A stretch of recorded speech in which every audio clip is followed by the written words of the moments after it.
Shalom semuanya, hari ini spesial sekali karena mulai hari ini tepat saat ini juga tempat kita yang baru, keluarga Allah PIK memulai ibadah perdananya. Kita kasih tepuk tangan yang meriah buat Tuhan yang luar biasa menyertai kemarin waktu opening ya, tanggal 20, 21 dan dilanjutkan dengan hari ini tanggal berapa ini? 25 September. Jadi di sana kita mulai dengan satu kali ibadah dulu jam 10 pagi, persis sama seperti di sini ya, jam 10, tapi kalau di sini tetap 6 kali ibadah ya. Dan saya melihat sebagian ada yang ibadahnya di PIK. Jadi hari ini saya khotbah seharian di Soho Capital, tapi saat ini juga Bunita juga sedang melayani di PIK sana. Ya, saya percaya Tuhan akan terus bawa gereja kita, juga kita semua yang ada di tempat ini, berjalan bersama Tuhan from strength to strength, from glory to glory. Anda siap diberkati firman Tuhan hari ini? Ya, kita akan masuk di bagian terakhir dari seri khotbah Super Size. Di bagian terakhir ini judul khotbahnya adalah larger and wider, lebih besar dan lebih luas. Saya berdoa ini yang Anda alami dalam setiap aspek hidupmu, visimu, imanmu, sukacitamu, amin, damai sejahteramu. Termasuk juga apa? Pekerjaan saudara, masa depan saudara, keuangan saudara, pelayanan, semua aspek hidup saudara. Tuhan bawa kita semua lebih besar, lebih luas, mengalami kemuliaan Tuhan lebih nyata dalam hidup kita. Tepuk tangannya yang meriah buat Tuhan kita. Nah, untuk kita bisa mengalami itu sepanjang bulan ini kita sudah belajar. Kita harus punya visi yang lebih besar. Kita harus punya perjuangan yang lebih besar. Bayar harganya lebih besar. Kerja kerasnya lebih besar. Disiplin rohani lebih besar. Dan macam-macam kita sudah belajar banyak hal. Tapi ada satu hal yang saya mau bagikan sama saudara hari ini, yang tidak bisa tergantikan dengan yang lainnya. Yang akan kita pelajari hari ini tidak tergantikan oleh doa, tidak tergantikan oleh kerja keras. Kalau Anda nggak punya yang satu ini, maka Anda boleh punya doa, kerja keras, tapi Anda akan mengalami banyak rintangan, banyak halangan, sehingga pintu tertutup, sehingga mau mekar, mau lebih besar, lebih luas, tapi banyak hambatannya. Tapi kalau hari ini Anda bisa menangkap apa yang akan kita pelajari bersama-sama ini, saya yakin akan ada orang-orang di tempat ini. Mulai sekarang Tuhan bawa saudara naik kelas, Anda akan dibawa lebih besar, lebih luas bersama dengan Tuhan. Are you ready? Saudara siap? Apa itu yang penting yang harus kita pelajari, yang harus kita kembangkan dalam hidup kita? Selain visi, perjuangan, disiplin rohani dan macam-macam tadi, apa itu? Namanya adalah karakter. Tahukah saudara, karakter kita menentukan seberapa besar Tuhan bisa bawa kita, seberapa luas Tuhan bisa bawa kita. Ditentukan oleh apa? Karakter. Anda boleh punya doa yang paling kenceng, puasa yang paling hebat, kerja keras yang luar biasa, visi dan strategi dan hikmat yang hebat sekali. Tapi kalau karakternya belum terbentuk, maka engkau akan menghadapi pintu-pintu tertutup dalam hidupmu. Saya berdoa mulai hari ini, pintu-pintu terbuka di dalam hidup saudara. Dalam semua yang Anda perjuangkan, pintu terbuka. Dan untuk pintu terbuka, butuh yang namanya apa? Karakter. Kita harus mengembangkan yang namanya karakter. Untuk naik kelas, butuh yang namanya karakter. Nah, banyak hal dimensi dalam karakter, tapi kita akan fokus sama dua. Dua karakter yang kita perlu kembangkan supaya kita bisa lebih besar, lebih luas. Ya, kita mulai yang pertama dulu. Karakter pertama yang kita perlu punya adalah rasa hormat. Maksudnya gimana? Kita baca dulu. Kejadian 9 ayat 20 sampai 23. Nuh menjadi petani. Dialah yang mula-mula membuat kebun anggur. Setelah ia minum anggur, mabuklah ia dan ia telanjang dalam kemahnya. Saya mau tanya sama saudara, ditulis di sana Nuh itu mabuk. Menurut saudara kalau orang mabuk itu baik apa tidak baik? Enggak baik. Ya, apalagi mabuk sampai telanjang. Berarti parah juga saudaraku ya. Nah itu artinya hal yang benar atau hal yang salah seharusnya. Salah ya, nggak baik ini salah. Tapi itu yang terjadi. No, ngelakuin itu. Mari kita lihat ayat berikutnya. Respon anak-anaknya kita perhatikan. Ayat 22, maka Ham, ini anak bungsunya ya, Ham bapak Kanaan itu melihat aurat ayahnya, lalu perhatikan apa yang dia lakukan. Lalu diceritakannya kepada kedua saudaranya di luar. Jadi Ham ngelihat, terus diceritain. Mari kita lihat ayat 23. Sesudah itu Sem dan Yafet. Nah ini anaknya yang lain. Sem dan Yafet mengambil sehelai kain dan membentangkannya pada bahu mereka berdua. Lalu mereka berjalan apa? Mundur. Tujuannya mereka menutupi aurat ayahnya sambil berpaling muka sehingga mereka tidak melihat aurat ayahnya. Jadi sama-sama melihat bapaknya ngelakuin kesalahan. Sama-sama melihat kekurangan, kelemahan dari ayahnya. Tapi Anda bisa ngerasa enggak responnya Ham berbeda dibandingkan dengan responnya Sem dan Yafet. Ngelihat kejadian yang sama dicatat di sana. Ham malah ngeliatin terus dicerita-ceritain. Kesalahannya, kekurangannya, bapaknya dicerita-ceritain. Tapi Sem dan Yafet dia mau ngelihat aja tidak. Jalan aja sambil mundur supaya nggak ngelihat dan tidak menceritakan. Nah dari situ Anda bisa ngelihat ya rasa hormat yang dimiliki oleh Ham dan dimiliki oleh Sem dan Yafet itu sama sekali berbeda. Ngelihatnya hal yang sama, kejadiannya sama persis, tapi rasa hormatnya berbeda. Itu yang muncul dari perkataannya, itu yang muncul dari perlakuannya terhadap orang tuanya. Sama-sama loh, ngelihat ini orang tuanya salah, orang tuanya ada kekurangan, kelemahannya. Tapi rasa hormat itu membuat perkataan dan tindakan mereka berbeda. Nah mungkin buat sebagian orang gak ada masalah, memang bapaknya yang kayak gitu, modelnya mabuk-mabukan kayak gitu. Mungkin buat Ham dia cerita-ceritain pun juga itu fakta. Saya gak ngarang-ngarang, gak membuat-buat. Kenyataannya bapaknya mabuk. Ya sampai telanjang. Jadi buat Ham kan cuma menceritakan faktanya saja. Buat Ham. Ya, tapi saudara nanti akan melihat. Kadang-kadang kita merasa diri kita benar. Tidak selalu di hadapan Tuhan benar. Banyak orang pokok cerita itu kenyataannya memang dia salah kok. Kenyataan memang seperti ini memang gak bagus kok. Tapi Anda harus ngerti. Yang dilihat Tuhan itu melampaui perkataan kita. Melampaui perbuatan kita sampai ke dalaman hati kita. Karena firman Tuhan bicara apa?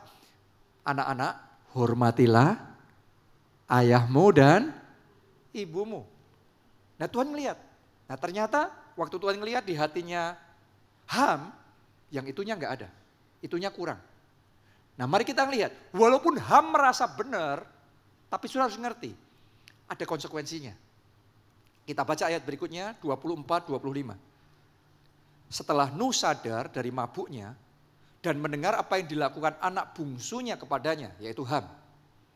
Berkatalah ia, terkutuklah Kanaan. Kanaan itu adalah Ham dan keturunan-keturunannya.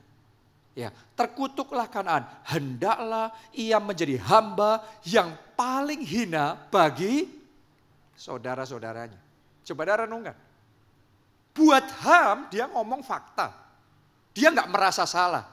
Tetapi karena dia nggak punya rasa hormat yang harusnya dia punya itu memprovok kejengkelan, itu menyebabkan kegusaran dari hati Nuh sehingga ketika dia sadar Nuh melepaskan ucapan kutuk itu.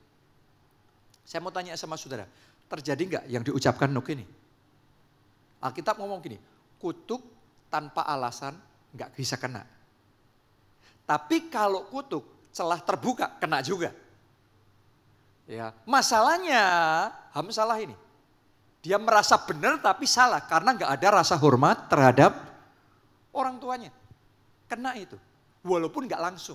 Kadang-kadang kutuk itu nggak instan loh. Kenapa saya bisa ngomong gitu? Karena kalau kita pelajari dalam Alkitab, Ham dan keturunannya, yaitu Kanaan ini, awalnya malah mekar. Awalnya berkembang, awalnya maju pesat sekali. Tapi sampai di satu titik, saudara bisa pelajari dalam Alkitab, Kanaan itu adalah orang-orang yang wilayahnya direbut sama orang Israel, habis musnah mereka. Jadi awalnya mekar, sampai di titik tertentu, kutu itu nyusul juga, kena juga mereka. Gara-gara apa? Tidak hormat. Saya berdoa yang dialami oleh Ham ini tidak akan terjadi dalam hidup saudara. Saya berdoa kalau ada kutuk apapun yang sempat dilepaskan dari manapun, dari keturunan manapun, saat ini juga dalam nama Yesus dihancurkan, dipatahkan oleh kuasa kayu salib Yesus Kristus. Anda bebas, Anda merdeka, dan mulai hari ini kutuk digantikan blessing, blessing, blessing yang dari Tuhan. Katakan amin, tepuk tangan yang paling meriah buat Tuhan kita. Benar di dalam Yesus kita bisa mengalami itu. Tapi jangan lupa belajar mengembangkan rasa hormat. Karena ketika saudara ngerti rasa hormat, itu akan memprovok blessing dalam hidupmu. Mari kita baca ayat berikutnya lagi, 26-27. Sekarang Nuh ngomong sama Sem dan Yafet. Lagi katanya, terpujilah Allah Sem, tetapi hendaklah Kanaan menjadi hamba baginya. Artinya, ya, perkataan blessing ini menempatkan Sem jadi tuan. Oke. Allah meluaskan kiranya tempat kediaman Yafet, lapangkan, luaskan tempat kemahmu. Tuhan yang meluaskan, melapangkan, dan hendaklah ia tinggal di kemah-kemah Sem. Tetapi hendaklah Kanaan menjadi hamba baginya. Jadi ternyata hal yang simpel yang dilakukan Sem dan Yafet, kayaknya buat sebagian anak itu ya cuma gitu aja kan, cuma mundur nutupin aurat. Kayaknya biasa. Banyak orang tuh menyepelekan karakter.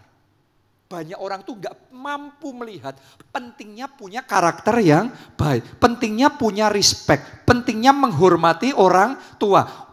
Pentingnya menghormati orang lain. Tapi sudah bisa baca di sini. Karena hal yang kita rasa gak penting. Yang dianggap orang banyak gak penting. Tapi mereka lakukan. Itu ngena di hatinya Nuh. Ngena di hatinya orang tua. Itu menyebabkan Nuh melepaskan perkataan blessing atas anak-anaknya. Saya berdoa sementara hari ini kita belajar mengembangkan rasa hormat.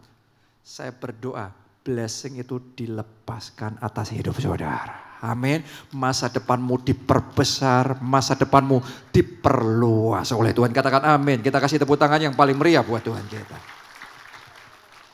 Ya. Dan ini perkataan blessing benar-benar jadi. Sem itu, dari Sem keturunan itu lahirlah Abraham. Abraham terus lahir Ishak. Ishak, Yakub. Terus kemudian 12 suku Israel. Akhirnya keturunan Sem ini jadi umat pilihan Allah. Umat kesayangan Tuhan. Saya berdoa itu yang Anda alami. Sementara Anda tahu mengembangkan rasa hormat. Tuhan jadikan saudara anak kesayangan Bapa surgawi. Anak yang dicintai, disayangi oleh Tuhan sendiri. Amin. Oh, kita kasih tepuk tangan yang paling meriah, Tuhan yang luar biasa. Dan garis keturunan Yafet juga. Ternyata mereka jadi bangsa Eropa yang kita kenal sekarang ini.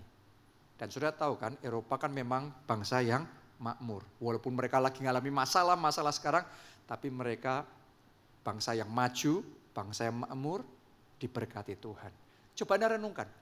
Sekian ribu tahun sebelumnya, Ham ngelakuin itu, gak kepikiran bakal konsekuensinya sampai separah itu. Sem Yafet gak kepikiran bahwa blessingnya bakal sebesar itu. Tapi Anda harus tahu, lebih dari sekedar kerja keras mereka, bayar harga mereka, ternyata karakter punya tempat yang penting untuk menentukan seberapa besar, seberapa luas masa depan kita. Banyak orang gak paham ini, sehingga di tempat kerjanya dia pinter, tapi karakternya jelek. Anda bisa melihat, dibatasin dia. Mungkin perusahaan butuh dia, ya sudah, tahan hati. Pemimpinnya tahan hati. Tapi dibatasi masa depannya. Dibatasi kemajuannya. Saya berdoa mulai hari ini. Semua batasan-batasan yang ada dalam hidupmu dibuka. Anda mengalami lompatan dan terobosan. Promosi dari Tuhan datang dalam hidup saudara. Tapi belajar mengembangkan apa? Rasa hormat. Anda pinter, good. Anda skillful, luar biasa. Jangan lupa punya karakter yang baik. Jangan lupa belajar hormat sama orang tua saudara. Hormat sama pemimpin di mana Anda bekerja. Boleh katakan amin? Hormat juga sama pemimpin rohani, bapak rohani yang Tuhan taruh di atas saudara. Boleh katakan amin? Kenapa itu penting? Alkitab yang ngomong, urapan mengalir dari atas ke bawah. Urapan itu kayak minyak. Minyak itu cairan itu turun dari atas ke bawah. Kalau kita punya sikap hormat, untuk punya sikap hormat butuh apa? Merendahkan hati. Orang yang merendahkan hati di bawah bisa dapat minyak, urapan dari orang tua, dari pemimpin, dari bapak rohaninya, nyampe. Tapi ketika kita tinggi hati, aku bisa kok, aku gak butuh kok. Dia yang butuh, perusahaan yang butuh aku. Orang tuaku cuma gitu kuno. Coba saudara renungkan itu. Kita kayak gak mau di bawahnya. Kita gak mau kalah, kita di atas. Kita bisa sendiri. Enggak pun gak apa-apa. Aku bisa sendiri. Kalau kita di atas, sedangkan urapan itu dari atas ke bawah, luput kita gak kena. Kering. Saya berdoa mulai hari ini, setiap urapan blessing dari Tuhan, tercurah atas hidup saudara. Sementara Anda belajar merendahkan hati, punya sikap yang baik, Anda belajar menghormati mulai hari ini. Blessing demi blessing, anointing demi anointing, urapan demi urapan tercurah dalam hidup saudara. Boleh katakan amin, tepuk tangan yang meriah buat Tuhan kita. Jadi hormati orang tuamu, boleh katakan amin. Hormati bapak rohanimu, boleh katakan amin. Hormati pemimpin atau otoritas yang memang Tuhan taruh atas hidup saudara. Anda bisa ngelihat ya, karena saya tuh ngelihat anak-anak kalau tidak belajar menghormati yang di atasnya, terbatas dia. Ya. Tapi kalau kita tahu bagaimana kita itu menghormati, saya belajar sekali. Saya belajar dalam hidup saya memperlakukan orang tua saya dengan kehormatan. Memperlakukan mertua saya dengan kehormatan. Memperlakukan pemimpin yang ditetapkan di atas saya dengan kehormatan. Saya belajar memperlakukan itu. Mulai hari ini, karakter ilahi Kristus dibangkitkan dalam hidup saudara. Amin. Yesus saja Allah, dia merendahkan diri mengambil rupa sebagai hamba. Kalau Anda merendahkan diri di bawahnya, bukan berarti saudara kalah. Karena orang yang merendahkan diri di bawah tangan Tuhan yang kuat, ia ditinggikan pada waktunya. Anda akan ditinggikan, Anda akan diangkat dan dipromosikan Tuhan. Tapi kuncinya ngalami itu apa? Rendahkan hati, punya sikap hormat. Ya, sama manusia aja seperti itu. Terlebih lagi hormati Tuhan. Gimana cara kita menghormati Tuhan? Yang praktikal aja. Nomor 1, jauhi dosa. Yes, Anda menjauhi dosa bukan sekedar karena kalau jadi orang Kristen nggak boleh ini, nggak boleh itu. No. Anda harus tahu Tuhan tuh nggak suka sama dosa.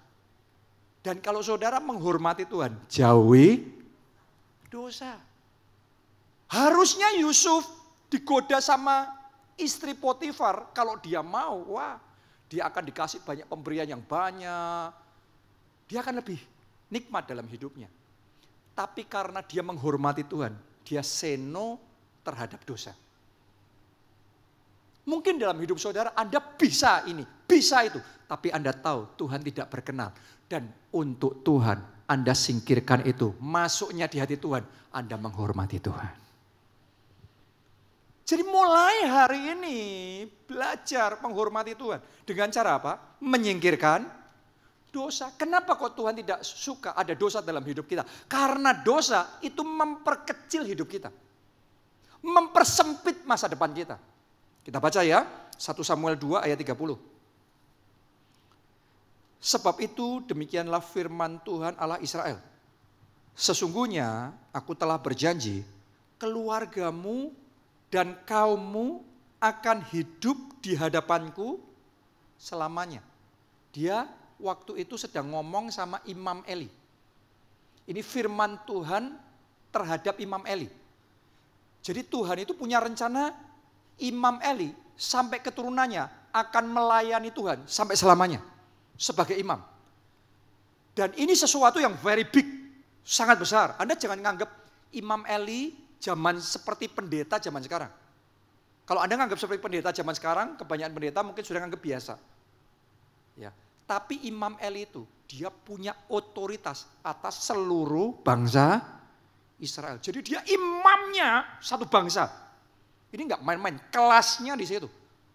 Dan Tuhan ngomong, aku tuh punya rencana, kamu dan keturunanmu akan terus sampai selamanya. Berarti rencananya indah enggak? Rencananya besar enggak? Luas enggak? Rencananya luar biasa.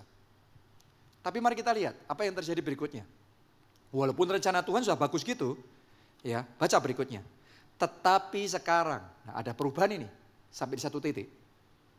Demikianlah firman Tuhan. Jauhlah hal itu daripadaku. Tuhan ngerubah itu. Makanya saudara mesti ngerti. Kalau orang nggak tahu menghormati Tuhan, membuat gusar seperti tadi. Nuh itu dibuat gusar sama Ham.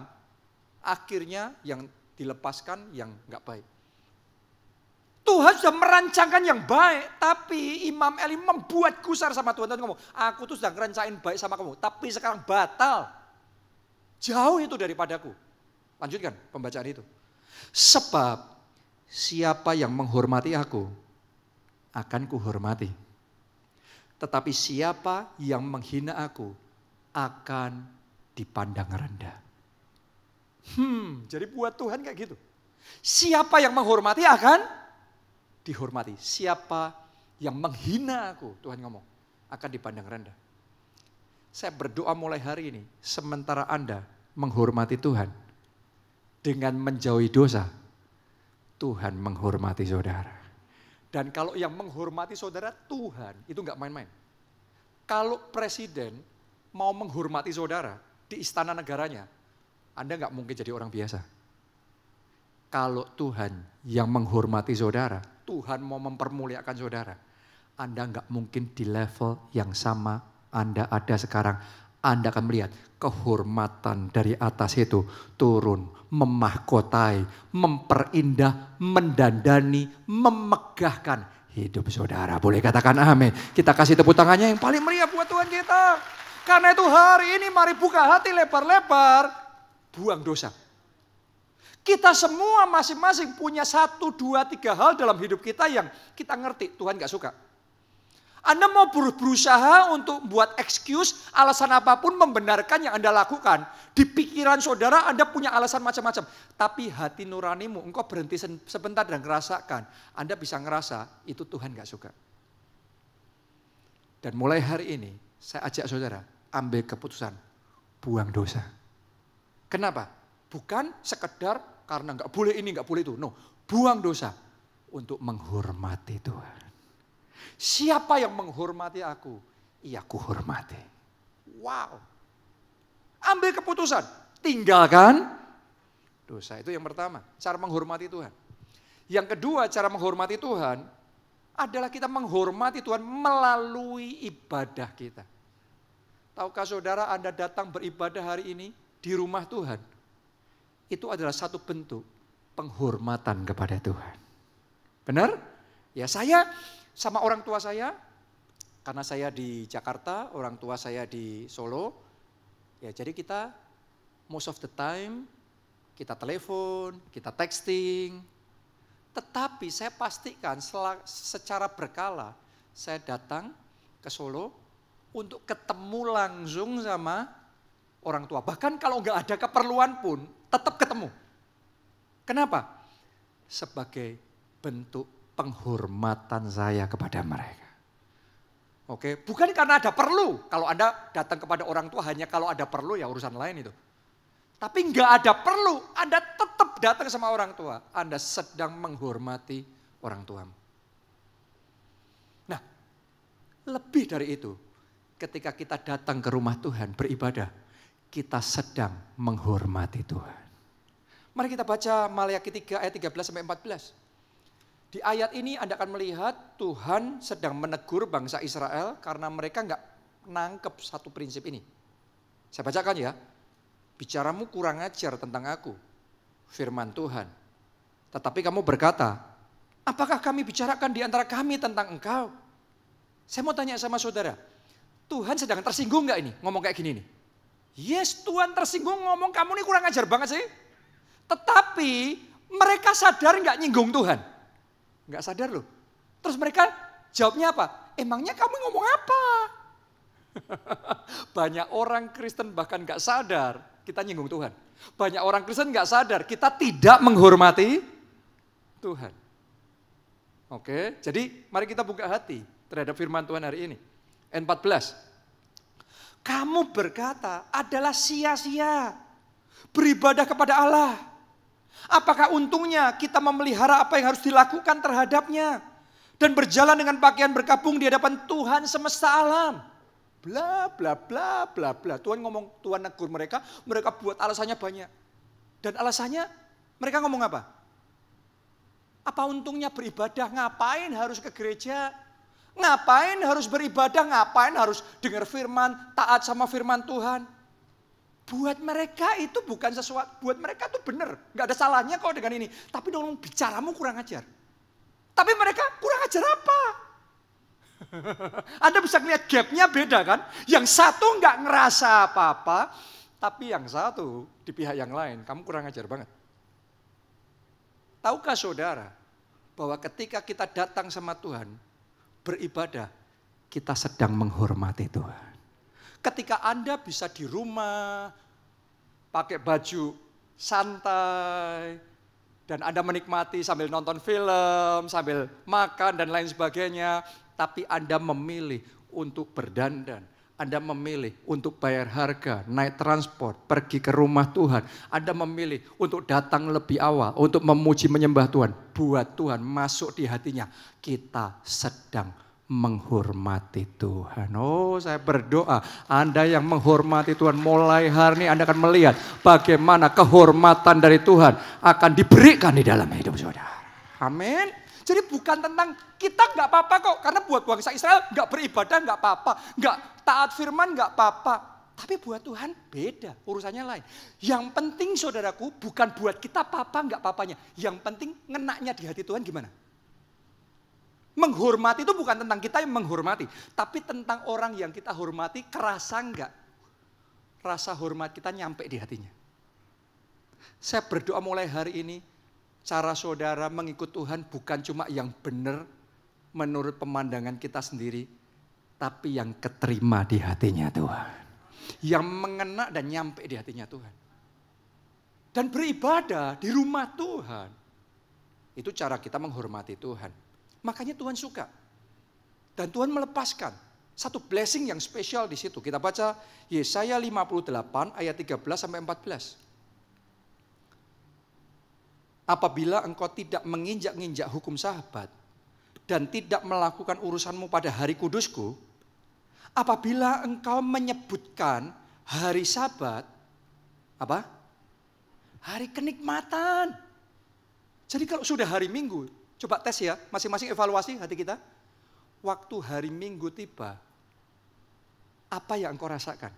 Tuhan ngomong, kalau kamu menyebut hari Sabat, hari kenikmatan. Wow, ini harinya aku datang ke rumah Tuhan. Ini momennya aku beribadah, datang lagi. Beribadah, memuji, menyembah Tuhan di rumah Tuhan. Mari kita lihat berikutnya. Dan hari kudus Tuhan sebagai hari yang mulia. Ini hari yang spesial ini. Apabila engkau menghormatinya. Wow. Dengan tidak menjalankan segala acaramu dan dengan tidak mengurus urusanmu atau berkata omong kosong.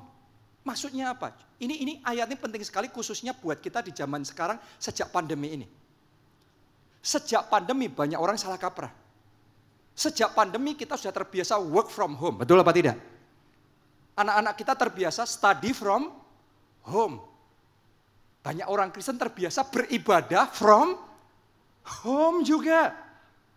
Terus kita ngomong begini, ya kan ibadah bisa online, sama aja kok. Tapi firman Tuhan ngomong, ya jika engkau menghormatinya dengan tidak menjalankan segala acaramu dan tidak mengurus urusanmu atau berkata omong kosong. Banyak orang kalau hari Minggu, banyak orang Kristen nih ya, beribadah online cukup. Tapi kalau traveling harus onsite. Kan Anda juga bisa traveling online.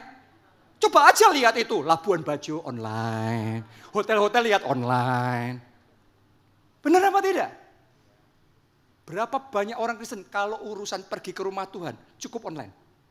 Tapi kalau traveling, wisata, kuliner, pacaran, happy-happy maunya harus onsite. Kebalik saudara. Kebalik saudara. Jangan sampai kita nggak sadar tapi Tuhan nangkepnya salah. Jangan sampai masuknya di hati Tuhan kita nggak menghormati Tuhan. Karena Tuhan ngomong kalau kamu menganggap hari Sabat itu hari kenikmatan, ini hari yang mulia, ini hari khusus. Mari kita pergi ke rumah Tuhan. Mari kita lihat blessing-nya di ayat berikutnya. Maka engkau akan bersenang-senang. Saya berdoa Anda terima blessing ini, Anda siap? Ya, maka engkau akan bersenang-senang karena Tuhan. Dan aku akan membuat engkau. Siapa engkau di sini? Boleh angkat tangannya? Aku akan membuat engkau melintasi puncak bukit-bukit di bumi dengan kendaraan kemenangan. Aku akan memberi makan engkau dari milik pusaka Yakub bapa leluhurmu, sebab mulut Tuhanlah yang mengatakannya. Wow. Jadi ini bukan bicara sekedar harus ke gereja, harus ke gereja. Kalau Anda nggak mau ke gereja, nggak usah ke gereja. Tetapi kalau sudah tahu, ketika saudara ke gereja beribadah di bait Allah, Anda sedang menghormati Tuhan. Itu poinnya, masuk di hatinya menghormati Tuhan. Bahkan saya juga perlu ngomong begini sama saudara ya. Ini terlepas dari beribadah. Ini Anda bicara karir saudara, pekerjaan saudara. Anda jangan terlalu gampang ikut tren work from home. Work from home good, tetapi ada batasannya. Kalau saudara cuma work from home, nanti Anda lihat setahun, 2 tahun, 3 tahun ketinggalan saudara. Karena work from home online itu hanya bisa mempertahankan pekerjaan yang sudah jalan. Apa yang sudah jalan, klien yang sudah ada, Anda pertahankan, itu bisa.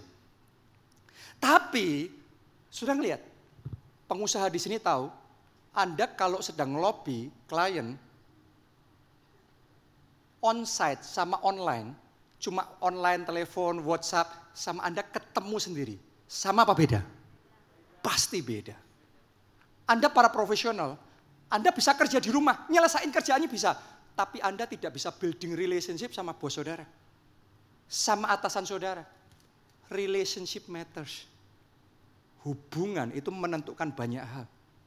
Ketika Anda langsung relate-nya, langsung on-site, itu beda. Nanti Anda akan lihat ya. Kalau kita cuma yang penting online bisa, ya bisa maintaining. Tapi yang breakthrough-nya besar, itu online harus. Tapi onsite itu tidak boleh kita tinggalkan. Seperti itu juga kita dalam beribadah, dalam mengikut Tuhan. Online harus. Harian biasanya online. Anda terus ngisi diri saudara online. Tapi hari Minggu, mari kita sebut. Itu hari kenikmatan. Hari mulia, mari kita datang ke rumah Tuhan. Maka Tuhan yang akan membawa saudara ke puncak bukit-bukit dan memberikan kemenangan. Tepuk tangannya boleh paling meriah buat Tuhan kita. Amin, haleluya. Oke, itu yang pertama. Sekarang yang kedua. Nah mau masuk yang kedua ini padahal waktu saya sudah habis nih. Ya. Jadi saya singkat saja untuk menyampaikan poin kedua. Pemain musik juga boleh maju ke depan. Karakter yang kedua yang harus kita punya namanya kejujuran. Integritas. Integritas akan membukakan pintu-pintu yang tertutup dalam hidup saudara. Apa yang orang lain gak bisa, saudara bisa. Kita baca ya. Amsal 14 ayat 11. Rumah orang fasik akan musnah. Coba Anda konsentrasi, baca ayat ini, kalimat berikutnya. Tetapi kemah orang jujur akan ajur. Beda ya. Alkitab kita sama yang kita dengar dari teman kita ya. Orang jujur akan apa? Mekar.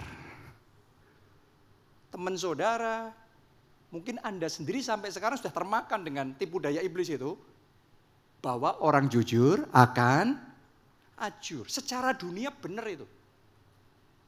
Tetapi saya lebih memilih percaya firman Tuhan. Lebih dari perkataan dunia, lebih dari realita yang kita lihat. Yusuf jujur. Integritas dia jaga. Digoda sama istri Potifar, dia seno. Padahal kalau dia ya, wow. Dia dapat kenikmatan, dia dapat fasilitas, dia akan dipromosikan lebih lagi. Ketika dia jaga integritas, istri Potifar marah, dijebloskan Yusuf ke penjara. Berarti jujur, ajur. Tapi tunggu saudaraku, walaupun untuk jujur kadang ada harga yang harus kita bayar. Untuk setiap harga yang saudara bayar itu, Tuhan akan catat. Dan Tuhan akan pastikan pada waktunya lunas dia bayar balik sama saudara. Untuk setiap kejujuran, janji firman-Nya mekar hidup saudara. Dalam sehari nasib Yusuf berubah total. Dari budak yang dipenjara jadi perdana menteri atas seluruh Mesir. Jadi hari ini saya ngomong sama saudara, orang jujur bukan ajur. Mulai sekarang tanamkan. Orang jujur, mujur. Tambah satu lagi, manjur. Mulai hari mekar hidupmu. Jaga integritas saudara. Dan Anda akan melihat bagaimana tangan Tuhan yang mengangkat hidup saudara. Makin besar, makin luas. Siap dibawa maju sama Tuhan? Mari bangkit berdiri bersama-sama nyanyikan lagu ini. Pertolonganku datang darimu. Semuanya kita angkat dua tangan kita. Nyanyikan ini buat Tuhan. Ku takkan goyah, ku takkan bangkit, sebab Kau gunung batu. Sekali lagi dengan segenap hati. Pertolonganku datang darimu. Katakan Tuhan, pengharapanku hanya padamu. Ku tak akan goyah, ku tak akan gentar, sebab Kau gunung batu. Sekali lagi, mari segenap hati buat Tuhan. Pertolonganku datang darimu. mari persembahkan ibadah yang terbaik, penyembahan yang terbaik, penghormatan yang terbaik buat Tuhan. Ku takkan goyah, ku takkan gentar, Sebab Kau gunung batu, tetap benteng keselamatanku. Tuhan mau bawa saudara makin besar, makin luas. Tapi Anda harus tahu, untuk dibawa naik kelas kayak gitu, tidak cukup hanya kerja keras. Tidak cukup punya disiplin tinggi. Tidak cukup saudara punya visi dan hikmat hikmat dan skill, kepandaian yang hebat itu semua perlu, yes. Tapi tidak ada yang menggantikan karakter ilahi Kristus. Harus bertumbuh di dalam hidup saudara. Banyak orang gak mampu melihat kebenaran satu ini, makanya hidupnya terbatas. Pinter ya memang pinter. Tapi Anda coba ngelihat sekeliling saudara. Berapa banyak orang pinter yang tetap di bawah. Berapa banyak orang pinter yang jalannya terus ketutup. Baliknya apa? Karakter. Ham itu mungkin dia gak merasa salah. Orang kalau karakternya belum bertumbuh, susah menyadari kesalahannya. Tuhan sudah sampai ngamuk-ngamuk, bicaramu kurang ajar pun, yang sana malah ngomong, kurang ajar apa? Salah apa? Orang kalau karakternya belum terbentuk tuh susah menyadari kesalahannya. Kayak gak ngerasa salah, gak menghormati Tuhan gak merasa, gak jujur gak merasa. Hari ini saudaraku, rendahkan dirimu di bawah tangan Tuhan yang kuat. Karena Ia akan meninggikan engkau pada waktunya. Siapa di sini mau datang merendahkan hati di hadapan Tuhan? Siapa di sini mau menghormati Tuhan dalam hidup saudara? Mari angkat dua tangan saudara, masing-masing berdoa. Saya ajak saudara masing-masing berurusan sama Tuhan. Ambil keputusan, jauhi dosa. Tinggalkan dosa. Kalau Tuhan ingatkan satu dua hal dalam hidup saudara, Anda ambil komitmen Tuhan. Mulai sekarang aku mau buang dosa. Hal-hal yang tidak berkenan di hadapan Tuhan, aku mau singkirkan itu dari hidupku. Mampukan aku ya Tuhan. Aku mau belajar menghormati Tuhan. Demi Tuhan, buat Tuhan, aku mau meninggalkan dosa. Buat Tuhan, untuk menghormati Tuhan, aku mau beribadah di rumah Tuhan. Dan untuk menyenangkan hati Tuhan, aku mau hidup di dalam integritas, hidup di dalam kejujuran. Walaupun ada harga yang harus dibayar, tapi aku mau ya Tuhan. Aku mau ya Tuhan. Biar Tuhan berurusan dalam hati kita, karakter kita, supaya kita bisa dibawa maju lebih besar, lebih luas. Ada di bawah, naik kelas bersama dengan Tuhan. Karakter harus bertumbuh, karakter kita harus mekar.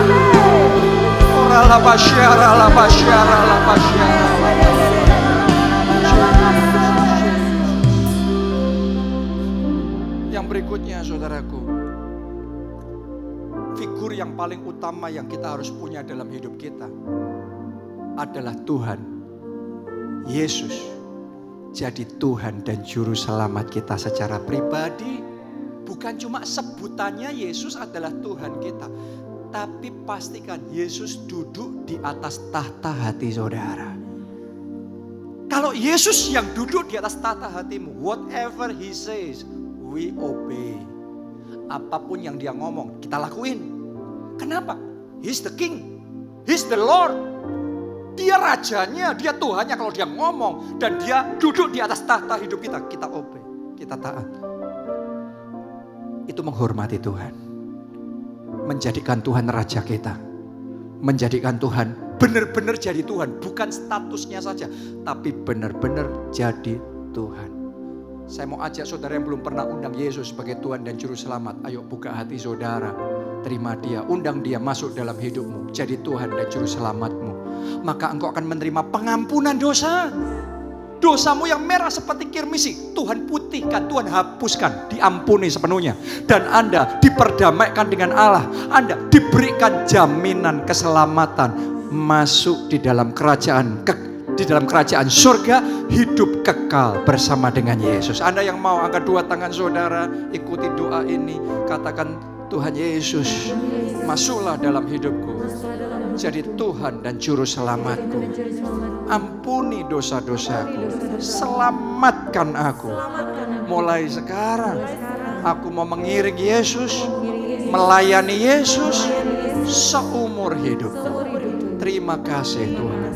Saya juga ajak saudara, siapa yang mau dipakai Tuhan untuk menyelamatkan jiwa-jiwa. Karena itu kerinduan hati Tuhan. Angkat dua tangan saudara. Ayo masing-masing kita ambil waktu berdoa buat keluarga kita yang belum terima Yesus.